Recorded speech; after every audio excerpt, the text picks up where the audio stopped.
आद्य शंकराचार्य पर करणी प्रयोग हुआ, बंगाल के उधर गए थे तब तांत्रिकों ने किया। अब उनको ब्लडी डायरिया, खून की पेचिश। वो तो सन्यासी है, पूर्ण अहिंसक है, तो अपनी पीड़ा का ध्यान ही नहीं दिया। लेकिन उनके शिष्य थे नृसिम्हाचार्य, उनको गुरु के कपड़े धोते समय ध्यान में आया कि इस पर खून के धब्बे हैं। तो पता लगा, उनको पता चला कि अभिचार प्रयोग हुआ है। अभिचार प्रयोग को हुआ ये पता नहीं चला, ऐसा है एक पेचिश, खून की पेचिश चल रही है, ये इनको पता चला। तो वर्णन ऐसा है कि सारे भारतवर्ष से अष्टांग आयुर्वेद को जानने वाले लोग आए। आयुर्वेद के 8 अप्रोचेस है, उसके आधार पर 8 ढंग से उनकी परीक्षा हुई। परीक्षा होने के बाद उन्होंने बताया कि ये हमारे हाथ की बात नहीं, ये आधिभौतिक बात नहीं है, ये आधिदैविक है, अभिचार प्रयोग है, उसका उपाय उस ढंग से करना पड़ेगा। औषधि वाली बात होती तो हम करते, लेकिन इसमें औषधि का कोई उपयोग नहीं। और फिर शंकराचार्य तो ये सब करने वाले नहीं थे, नृसिम्हाचार्य ने प्रयोग करके उसका उपाय किया। जो अभिचारक था वो मर गया और शंकराचार्य उस व्याधि से मुक्त हो। तो 8 अप्रोचेस आयुर्वेद के होने के बाद भी उसमें भी जो आती नहीं है और एक नव्य ढंग से जिसका उपाय होता है, ऐसा दुनिया में हो सकता है, ये वस्तुस्थिति है। और जो वास्तव में वैज्ञानिक है वो कहते हैं हो सकती है, मुझे नहीं मालूम, मेरे अनुभव में नहीं है, लेकिन करके देखो।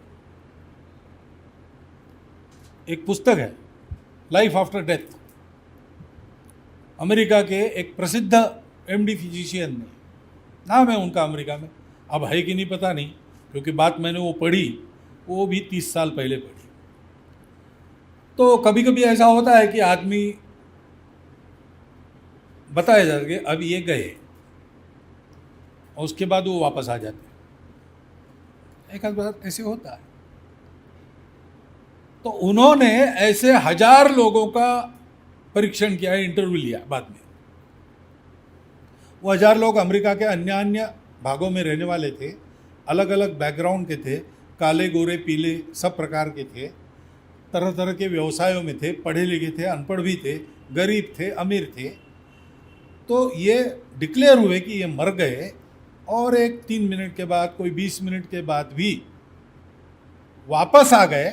इस बीच उनको क्या क्या प्रतीति हुई, उन्होंने कुछ देखा क्या, उनको कुछ अनुभव हुआ क्या? तो उनको ध्यान में आया कि इन सबका अनुभव एक सा है, इनका आपस में कोई संबंध नहीं, इनकी पृष्ठभूमि एक नहीं, इनके संस्कार एक नहीं, इनका परसेप्शन, इनको जो अनुभव आए वो सब एक नहीं, सब अलग अलग होने के बाद भी ये जो मरणोत्तर फिर से जिंदा होने के पहले जितना समय गया, उसमें इनको सबको एक समान रूप का अनुभव आया है कि मरते ही देह से बाहर आ गए, एक विवर से खींचे गए पीठ की ओर से, उस विवर के अंत में प्रकाश था, वहाँ पर गए तो परिचित लोग उनको दिखने लगे जो पहले दिवंगत हो गए थे, और फिर किसी को एक नौका तक ले जाया गया नदी के पास, किसी को वहीं से लौटाया गया। हर बार कहेगा अरे इसका समय नहीं आया, अरे ये नहीं, वापस भेजो, ऐसे शब्दों सुने और वापस आए। और उसके पहले उनको अपना पूरा जीवन पट दिखाई दिया, ऐसा बता दिया। अंत में वो क्या लिखता है, वैज्ञानिक कैसा होता है? वो कहता है कि मुझे जो मिला वो मैंने आपके सामने रख दिया है, इसमें असत्य कुछ भी नहीं है। बोलने वालों का कहना हृदय के तल से सत्य है, इसका पूर्ण मैंने प्रतिभाव ले लिया है, इसमें गलत कुछ नहीं, असत्य कुछ नहीं। तो मरणोत्तर जीवन है ऐसा ये बताता है, लेकिन मैं एमडी डॉक्टर हूँ, मेरा विज्ञान ये मानता नहीं कि ये हो सकता है, और मैं उस विज्ञान को मानता हूँ, इसलिए मैं भी इसको नहीं मानता कि ये, और मैं वैज्ञानिक हूँ इसलिए मैं समझता हूँ कि ये 1000 लोगों का जो सबूत है वो मेरी उस बात को, मेरे विज्ञान की उस बात को खारिज कर देता है, लेकिन मैं अपने विज्ञान को मानता हूँ, इसलिए मेरा विज्ञान खारिज हो गया, ये मैं नहीं मानता हूँ। ऐसी स्थिति में मैं आपको निष्कर्ष नहीं बताऊंगा, मुझे जो मिला वैसा का वैसा आपके सामने रख दिया, आपको जो समझना है समझो। कम से कम इतना तो सोचना चाहिए।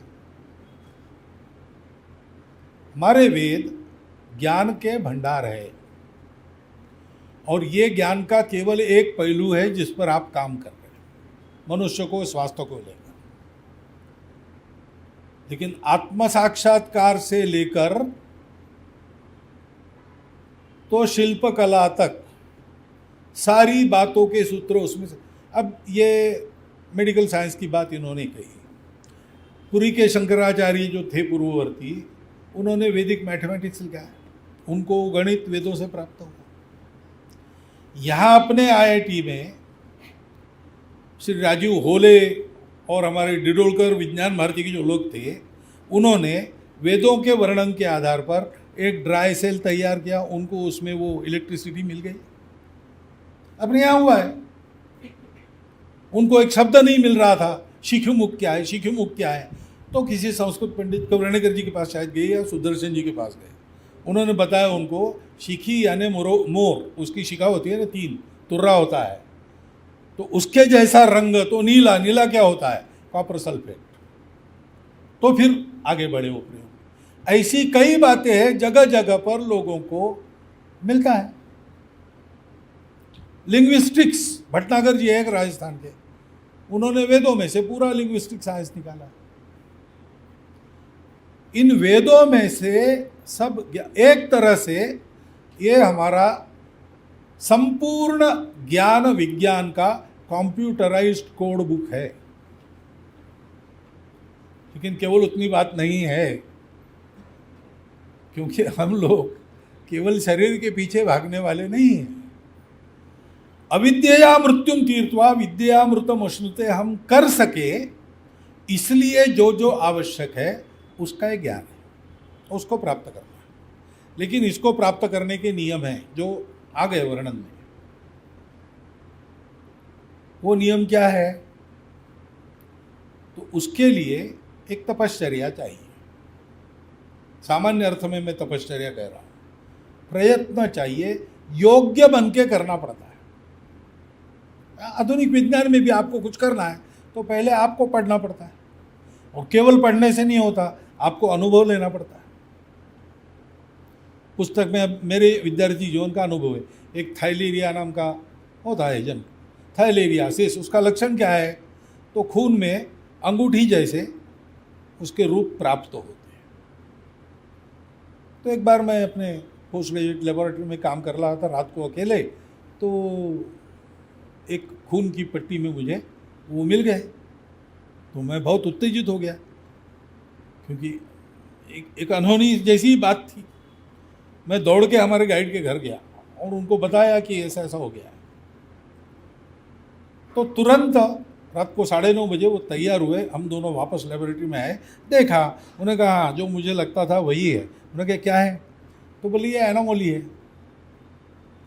तुम्हारे स्लाइड को स्टेन करते समय कुछ कमी रह गई, उसके ये परिणाम है, ये थाइलेरिया है नहीं।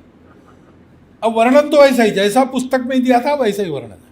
उन्होंने बताया कि बिल्कुल वैसा दिखता है, लेकिन ये एनामोली होती है। क्या फर्क है वो भी बताया उन्होंने। अब ये क्या फर्क है ये तो उनको अनुभव से मालूम है, पुस्तक में नहीं दिया है। पुस्तक का जो वर्णन वहाँ लागू होता है, ये फर्क होता है। इसके लिए लोगों को तैयार होना पड़ता है। तैयार होने के लिए भी कुछ पालन करना पड़ता है, छात्र को कुछ पालन करना पड़ता है। इसे हमारे यहाँ इसकी पात्रता बताई है, गीता में 3 तप बताए हैं, उसमें बताया है बड़े लोगों से, विद्वान लोगों से देव द्विज गुरु प्राज्ञ पूजनम, जो विशेषज्ञ है प्राज्ञ, जो इसी प्रकार के व्रत में लगे हैं, द्विज,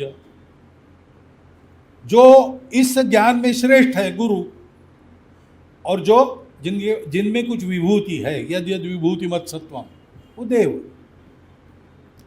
ऐसे लोगों के पास श्रद्धया प्रणिपातेन परिप्रश्नेन सेवया, नम्र होके उनसे सीखते रहना,